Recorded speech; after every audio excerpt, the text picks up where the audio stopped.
Savage Sullivan Math here. Welcome back. Today we're going to take a look at something called the laws of exponents. So when we look at a problem like this and we remember about the laws of exponents and how they work, we remember that the laws of exponents only apply when the bases are the same. And a quick refresher on a base is when I look at a problem like this, B would be the base, C would be the base, 2 is the exponent. So base, exponent, base, exponent. So we only can apply the laws when the bases are the same. So we have B's and C's here. So if I was going to read this problem, I would say B squared C to the third times B to the fifth C to the fifth. So I'm going to take my highlighter and I'm going to underline what's the same. So I see that B's are the same and I see that we have C's that are the same. So the bases are the same in those terms.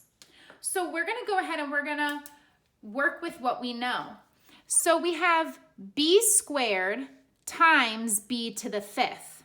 And if we remember the law, that's the product of powers, we know that's really B to the 2 plus 5. When the bases are the same, we add the exponents. Same thing with the C's.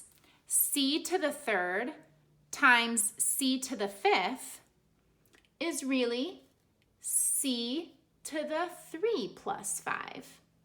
Now, eventually, you don't need to write this little middle step here. You can just add the exponents together.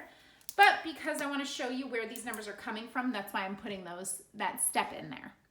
So B squared times B to the fifth is B to the 2 plus 5. So that would be B to the 7th. C to the third times C to the fifth would be C to the 3 plus 5, adding the exponents. So that would be C to the 8th. 3 plus 5 is 8. And we don't need to put the multiplication sign between there. We like to write it as one term. So we would say your final answer is B to the 7th, C to the 8th.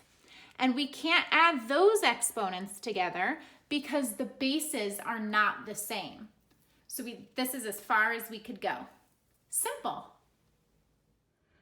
Nice job, Mrs. Savage. Let's look at another example. If we look at this one, we remember that this dot right here symbolizes multiplication.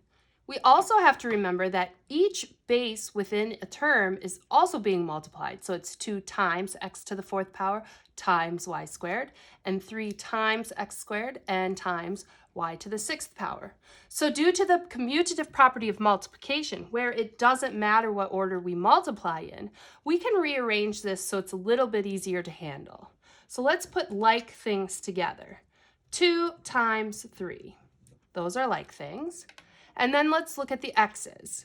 We've got x to the 4th, and we've got x squared.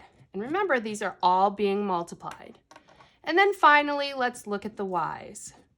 This would be y squared times y to the 6th power. Now we can start combining things.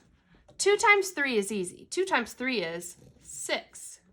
Now when we get into the bases of the variables with exponents, we have to remember the product of powers property, which means if you have bases that are the same, you can simply just add the exponents. So this would be a base of x, and I know 4 plus 2 would be 6.